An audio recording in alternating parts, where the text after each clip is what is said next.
Hello and welcome to another edition of Sports, Cigars, and Coffee. I'm your host, Coach Dave. We're going to be previewing the NFL Week 4, recapping Week 3, looking ahead to college weekend, and Week 4 of the college season. Week 4 of the college season, and anything else in between. So to start off, today's cigar selection is a Man of War Virtue.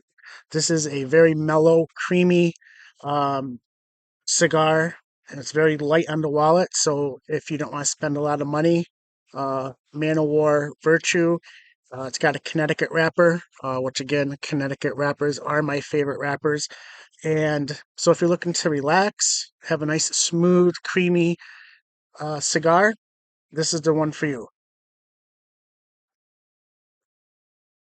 And now let's get into our week 3 rewind in the NFL. We had another comeback. We had a flop in the desert. We had a 70-point outburst. And we had a dominant performance down in Tampa Bay. Now, those were the on the field issues. And we're also going to talk about a few things that happened off the field as well. To start off in Lambeau, first 3 quarters, the Green Bay Packers were dead to right. They had no answer for New Orleans. New Orleans defense was dominating the whole game, and the 17-0 lead kind of felt comfortable. Then all things changed when David Carr got hurt with his shoulder. And the last update I saw, he's week to week with the injury, or day to day as well. Then again, aren't we all? And everything changed. The fourth quarter, Jordan Love played like a man possessed. Players were actually making plays for him. There's a lot of missed opportunities in the first 3 quarters for the Packers, dropped passes, the pre-snap offensive penalties, false starts. But in the fourth quarter, they found a way, and they come out with an 18-17 win. They were down 17. They were down 17 to 3, and they scored a touchdown and went for 2 to make it 17-11. At first, I was kind of questioning it, but then I realized that why not? You're at home. If you're gonna go for 2, might as well go for 2 early, and then if you score again, you have the lead. And if you score again and you miss that 2-point conversion, you go for 2 and tie. So it worked out. Uh, they got the 2-point conversion. They held New Orleans. They scored again to go up 18-17, and New Orleans missed a field goal on the last play that would have won the game. Packers have a lot of injuries. They're missing Biakatari, their left tackle. Uh, they're missing a handful of other players, and for them to come out against a team, the Saints, that many are predicting to make the playoffs and be good this year with that defense, to come out and put 18 points in that fourth quarter against a good defense uh, shows a lot of their toughness, their mental toughness, and they gutted it out. And now they have a big one on Thursday night with the Lions. So that's going to be, that's going to be a huge game this early in the season. I don't know if Detroit has ever been, you know, let's just say I could count on my one hand how many times Detroit has been in a battle for first place over the last 25 years. So I think the Packers um, showed a lot of resiliency. They showed a lot of gumption, and they came out with the win. And that's all you gotta do. The object of the game is to score one more point. No one in the NFL, no one cares how you got there. I mean, unless you're an expert on NFL Network or ESPN, where they care about how people look. So that another game though that really was astounding was the Miami Dolphins, and I think Tyreek Hill just scored again over there. Uh, 70 points on all offensive touchdowns. Let me repeat that. against an NFL team, the Miami Dolphins, scored 70 points on 10 offensive touchdowns. Now, usually when you have a scoring explosion like this, you usually have a pick six or punt return, a kickoff return. You have a couple returns on your special teams and your defense. But this wasn't the case. Miami was in full-fledged Madden mode. The cheat codes were out, and they hung up 70 points on Denver. Now, keep in mind, 2 coaches ago, Denver had a coach by the name of Vic Fangio.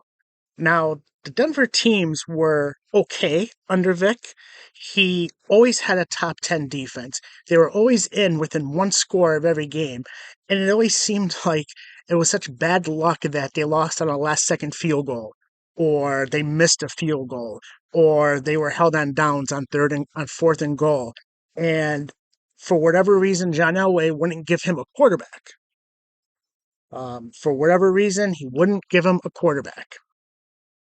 I like to wonder what would have happened if Russell Wilson played on Vic Fangio's teams with Denver, with that defense they had in Denver.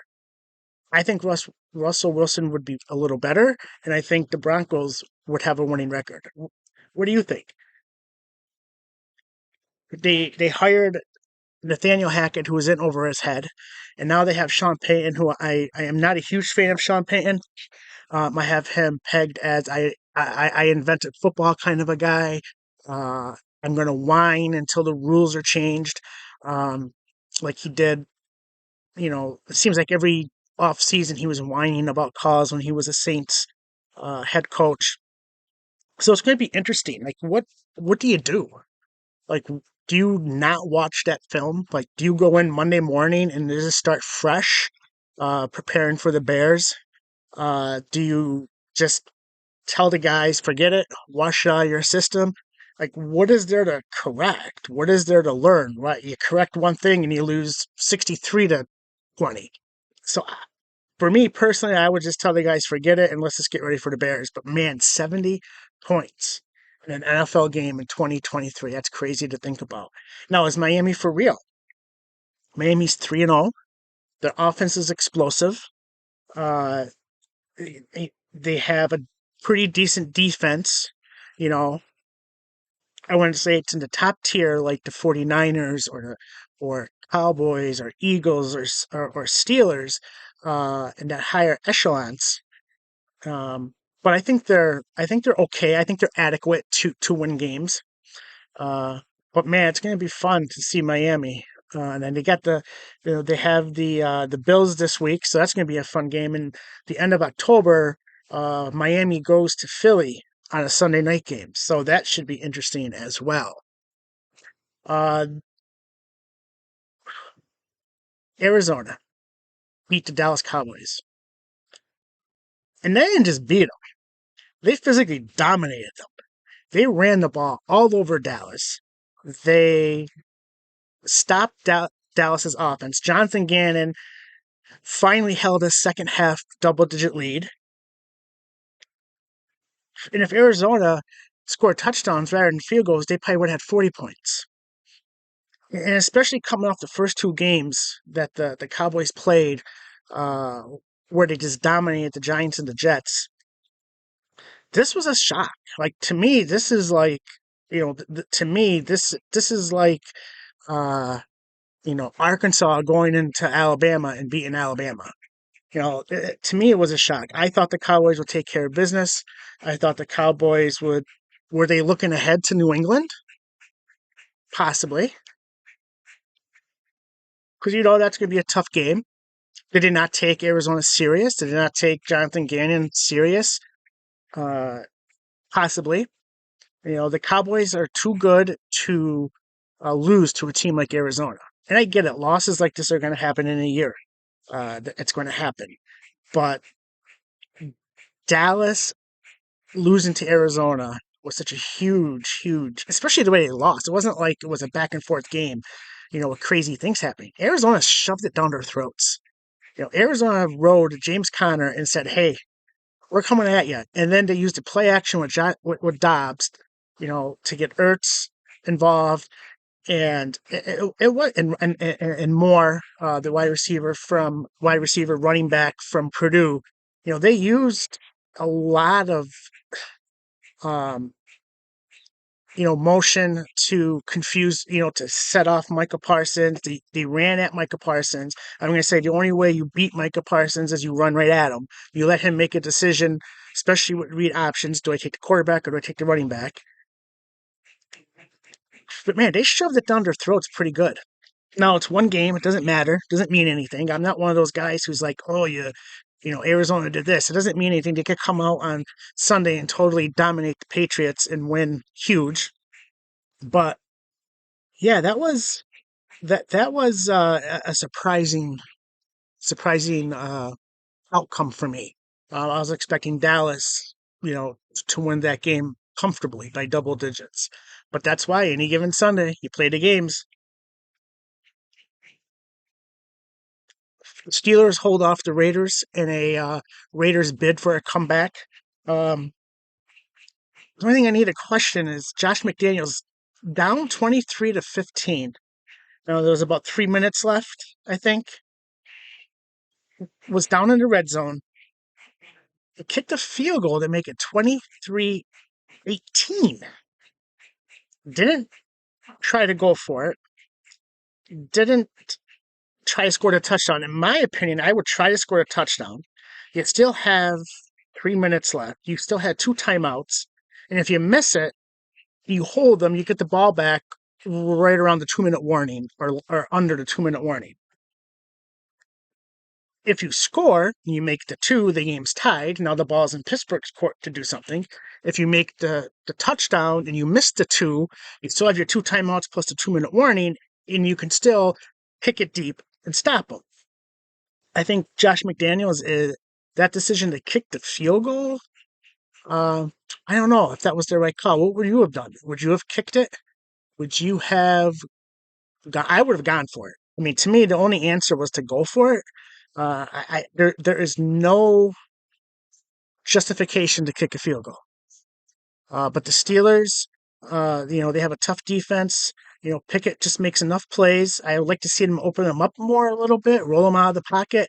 I kind of think they have the clamps on them a little too much. But maybe their philosophy is, hey, we're back to having an elite defense. Let's just not screw this up. I don't know.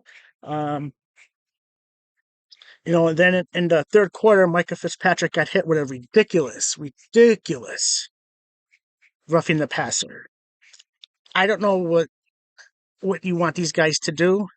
He came in, he hit Jimmy G's shoulder with his face mask, and the top of his helmet kind of went up a little bit.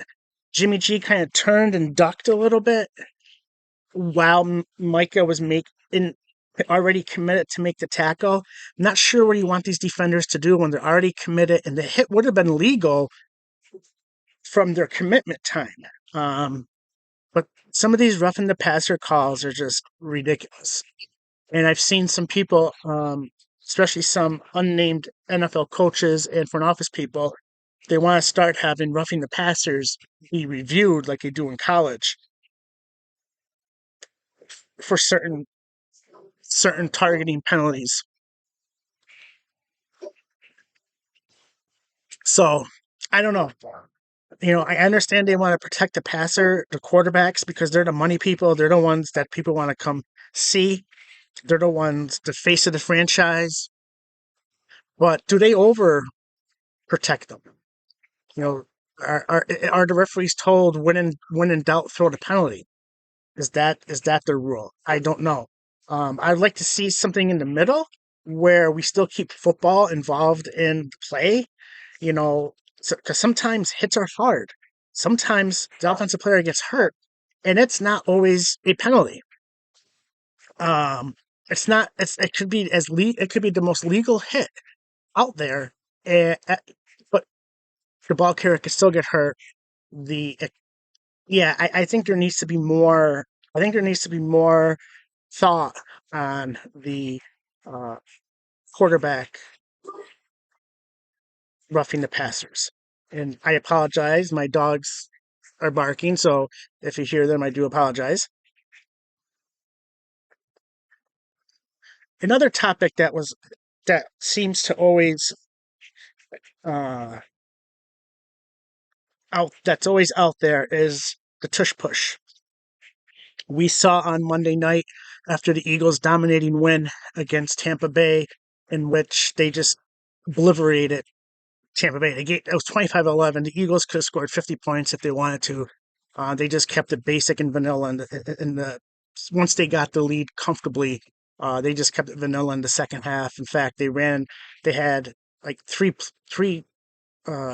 drives of 10 plays or more. The last drive, after Tampa Bay cuts it to 25-11, they get the ball back with about 9 minutes left and just run the clock out to finish the game out. Uh,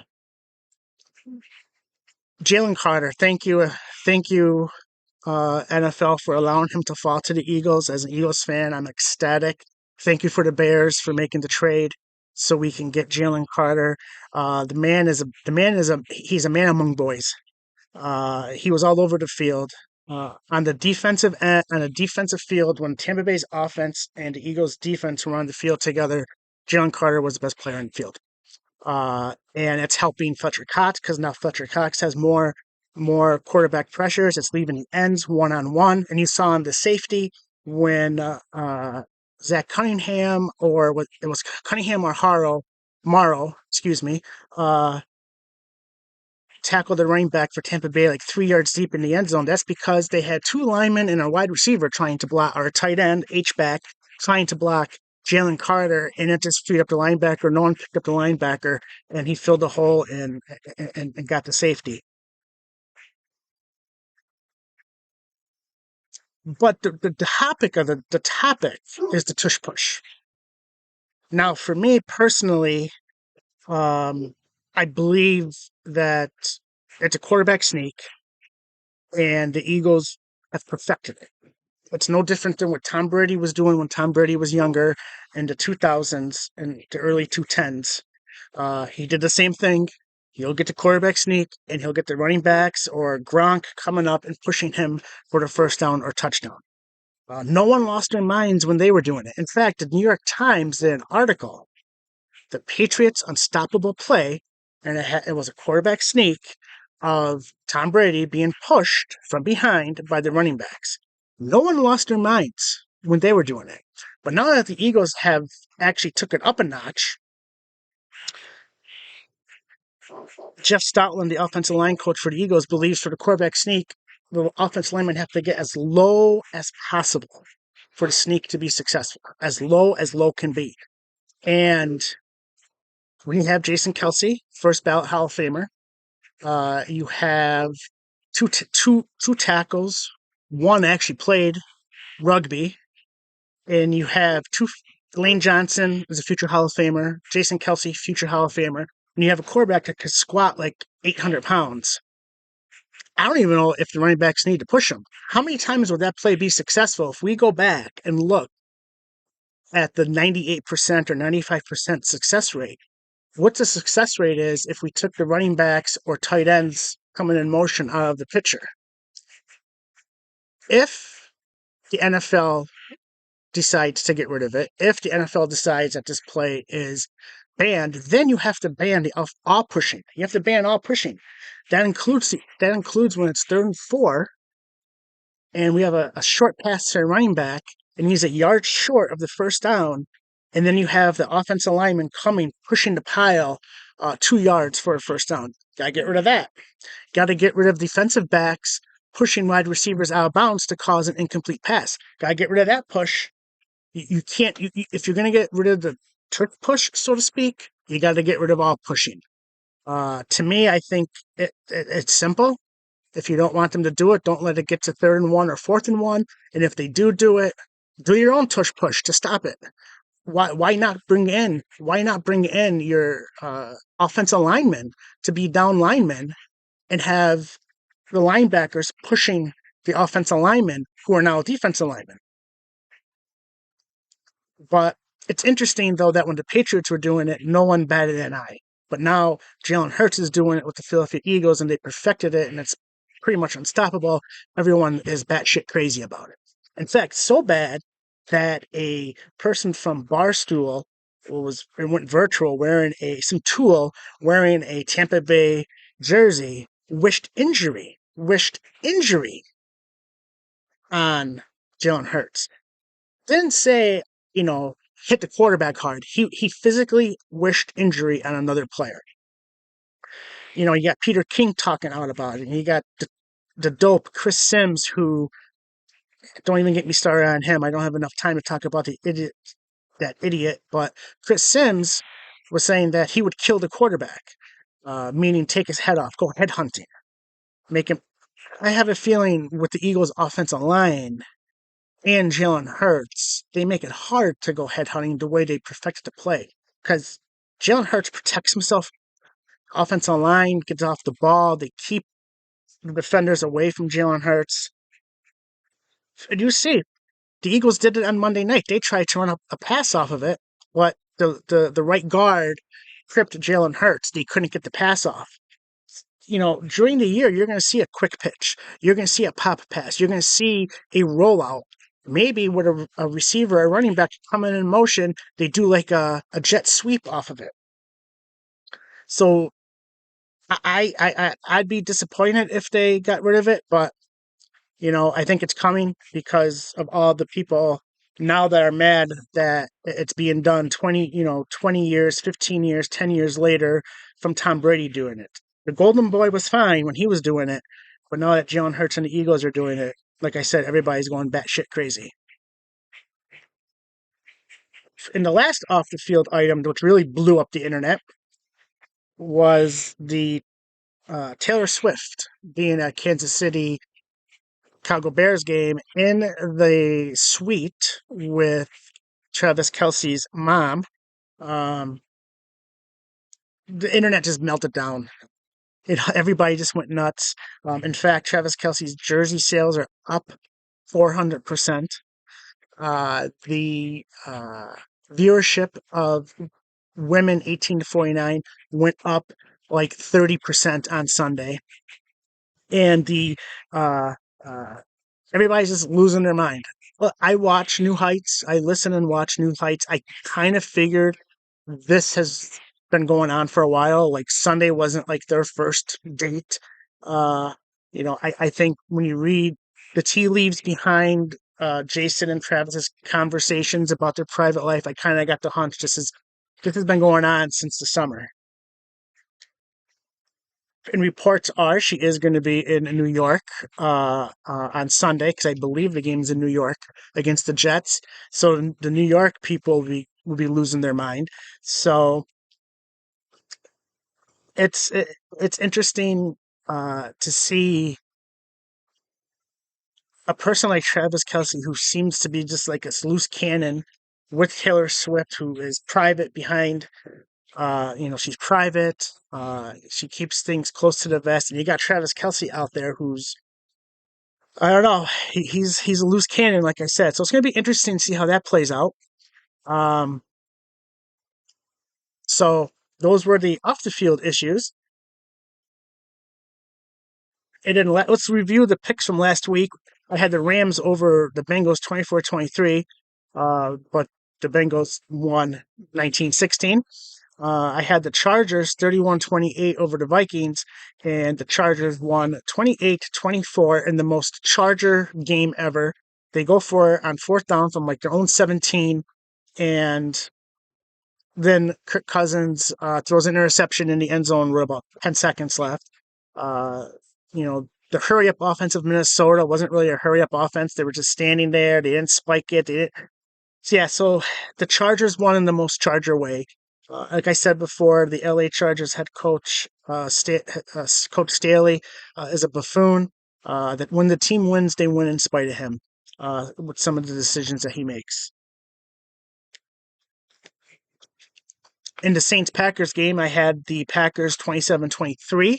They ended up winning 18-17.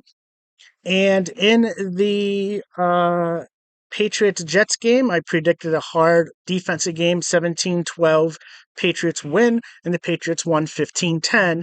And let's just say Zach Wilson is not an NFL quarterback. He looks like he's got a deer in headlights. The guy sacked himself. I couldn't believe it. I was told he sacked himself. I had to go back and see him sack himself. He's a deer in headlights. Maybe he can just go off and start, dating his mom's friends or something, because he's not an NFL quarterback. So headed into week 4, we have 3 undefeated teams. We have Miami Dolphins, the San Francisco 49ers, and the Philadelphia Eagles. Honestly, I think the Dolphins have the best offense right now of those 3. I think the 49ers have the best total defense right now. But I think the Eagles are right now, if you're talking offense, defense, special teams, complementary football, they're there too, because Jake Elliott is solid. They finally got a decent punter, and the defense is getting turnovers. And I know everybody's complaining about the Eagles' passing game, but when the Eagles' Kelce Swift combination is getting 135 yards rushing from DeAndre Swift, following the lead from Jason Kelce, why throw the ball? I mean, when you're shoving it down somebody's throat, why throw the ball? So looking ahead this week to week 4, we have. I'm recording this Thursday morning. So tonight we have the Packers and Lions on Thursday Night Football. And I'm going to have the Green Bay Packers 24-21.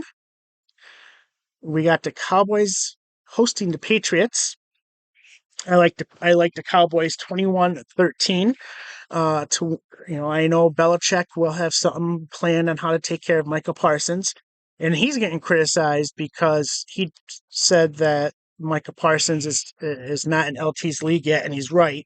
Lawrence Taylor is the greatest NFL football player I ever saw.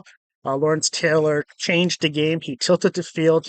He made Joe Gibbs create a new offense to learn how to block him.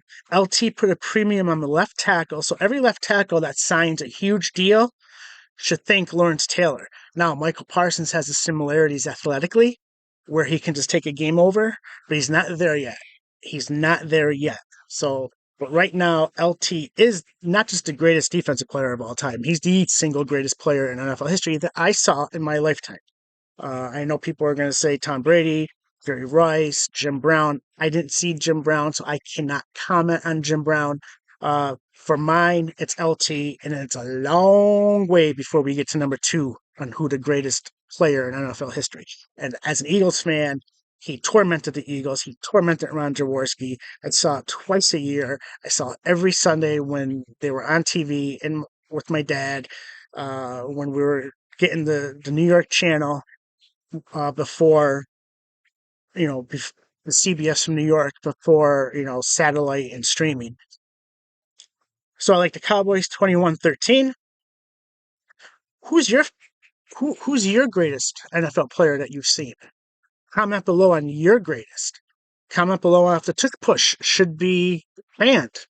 What can they do to make that play more of a football play, so to speak?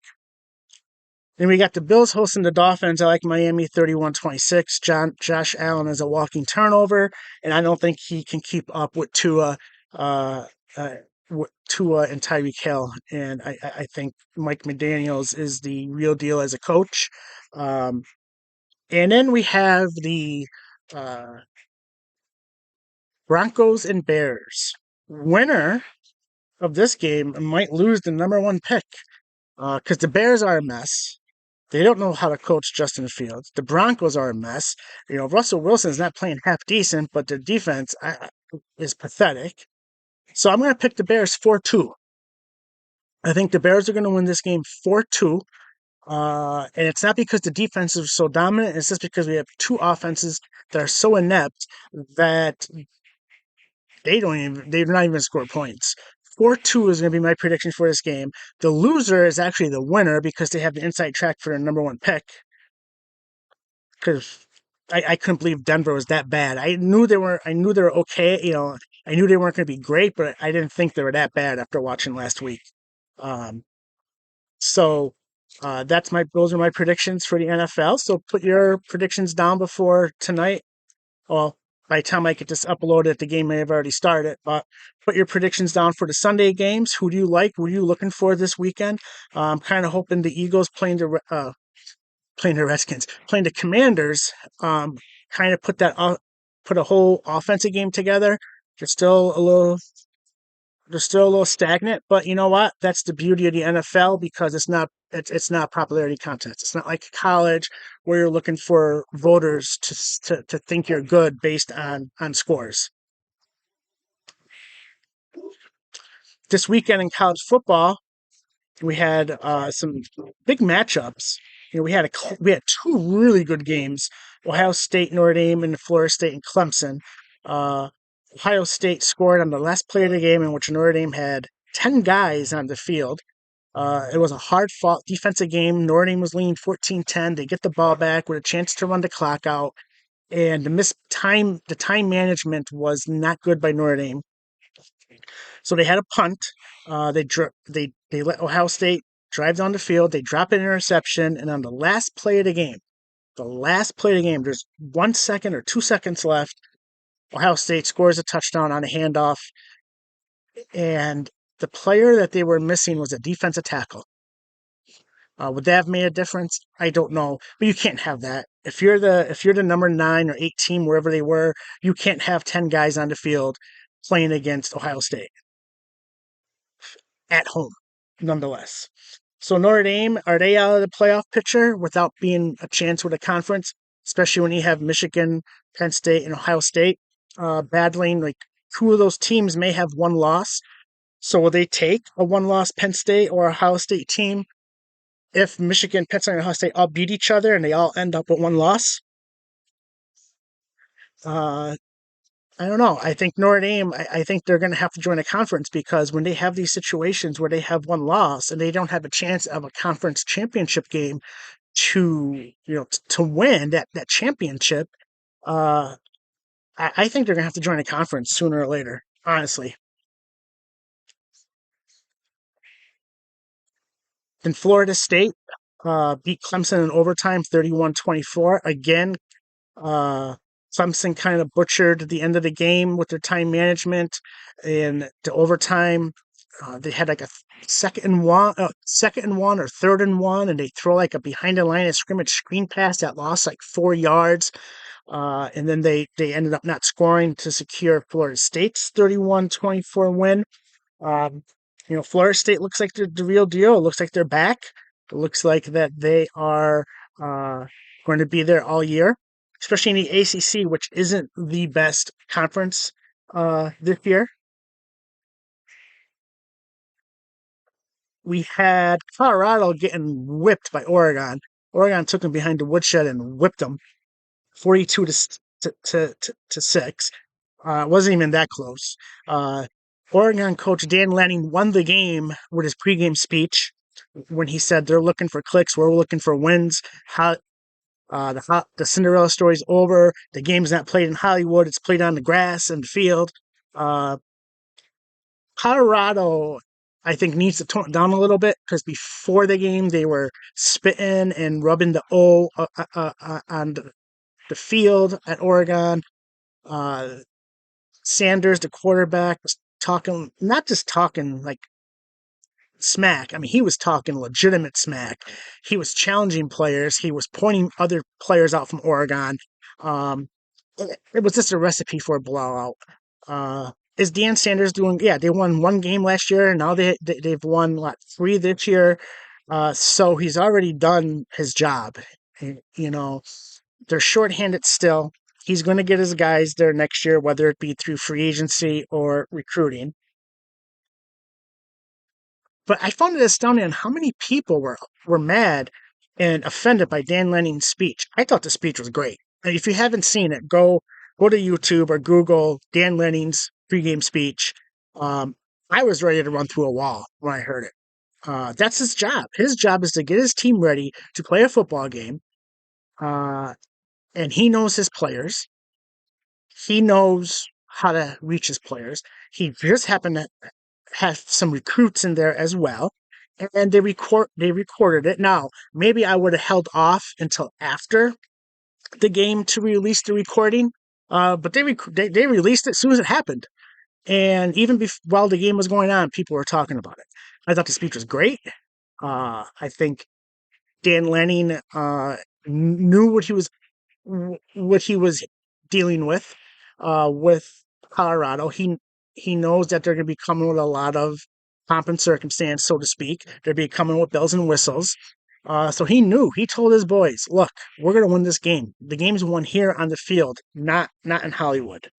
Um, so I found that to be an interesting speech. I thought it was great, though. Like I said, I thought it was great. Uh, and then we had the annual whiteout game, the official whiteout game, uh,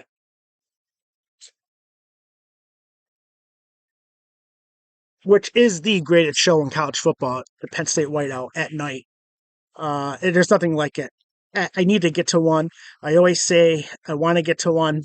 Hopefully next year I could get to it. I'll probably be Ohio State next year. Hopefully I could get to it.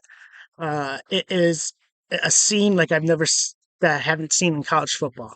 I know there's other traditions like Clemson with the Rock and Virginia Tech's Enter Sandman entrance and the jump around in Wisconsin, but this is a whole game thing. I mean, this is from the time Penn State fans start tailgating to the time the game is over. So it's not just like a one-time deal during the game. They held Iowa to 76 yards. A Division I college football team finished with 76 total yards. Penn State, I believe, ran 94 plays to Iowa's 38 plays. Penn State just battered the quarterback, Cade McNamara, around like a pinata. And Penn State comes out with a 31-0 lead. You knew Penn State was going to use 2 years ago when the Iowa players were, or not the players, but the coaches and the fans were mocking Penn State for being hurt. When Sean Clifford got hurt, when PJ Musafir got hurt, when Jaquan Brisker got hurt, uh, they thought Penn State was faking injuries. Not sure why Penn State would fake injuries with their three best players. The game was 17-3 at halftime, and if Sean Clifford doesn't get hurt, Penn State wins that game probably by 17 points. So, and even Chop Robinson said, Chop said that yeah, we were told about it, so they knew, and that's why one of the sacks Chop flopped on the ground to make fun of the coach that was mocking the players 2 years ago. So, so this week there's not really too many exciting matchups this week. We have Penn State traveling to Northwestern, which is going to be a tricky game because Northwestern's going to have like family and friends there. There's going to be nobody there. There's probably going to be more Penn State fans than Northwestern fans. It's an 11 o'clock local kickoff. Coming off a whiteout demolition of Iowa, it's a recipe for a letdown. So hopefully Franklin and the coaching staff will have them ready. Number one, Georgia, and is playing Auburn. Auburn's not the same program that it was 5-6 years ago, but still, Georgia and Auburn, anything can happen. And then probably the best top 25 game is Kansas versus Texas. Now, everyone, we keep saying every year, Texas is back, Texas is back, Texas is for real. So we'll see what they could do against Kansas. Kansas, ranked 24th in the country. So we'll see. We'll review those games next week, along with the NFL. And baseball playoffs are heating up. The Yankees were officially eliminated, and I'm going to say, as a Yankee fan, this was the most disappointing season.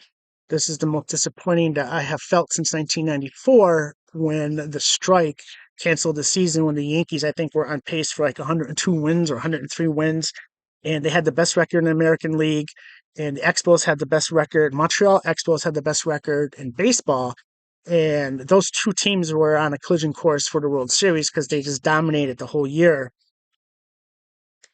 But this year, it's just, I don't know. We'll get into I'll get into what I think the Yankees should do in the offseason once the offseason officially begins. Uh, but yeah, as a Yankee fan, this year sucked. I mean, this year sucked. Uh, I'd rather go to the ALCS and get beat in the ALCS or get beat in the World Series or get beat in those playoff games than to have this. To miss the playoffs like the way they did, um, you know, who knows? You know, Garrett Cole's going to win the Cy Young. Uh, Aaron Judge is like near 40 home runs, and he's only played 103 games. Uh, keep those two. Keep Nestor. I like Nestor, and then everybody else is fair game. And I'll get into more details of what I think the Yankees should do once the postseason begins. So go ahead and subscribe, like, uh, comment what your thoughts are on the Tush Push. Where did you something I forgot I mentioned earlier in the video? The Dolphins had a chance to break the record. The record is 72 points. I believe it was 1965. Washington beat the Giants like 72-30. Uh, would you have kicked the field goal? The Dolphins were in position to kick a field goal to break the record, but the coaching staff decided to take a knee. What would you have done? Would you have taken the knee? I would have taken the knee because why have people get chance to get hurt? Mainly, uh, why put your players and their players a chance to get hurt for a meaningless field goal? And the Tush Push. What do you think? What are your thoughts on the Tush Push? Comment below your thoughts on the Tush Push or the quarterback sneak, whatever you want to call it. You heard my thoughts. I want to hear. I want to see your thoughts in the comments below. Like I said, subscribe, like, and until next week, arrivederci.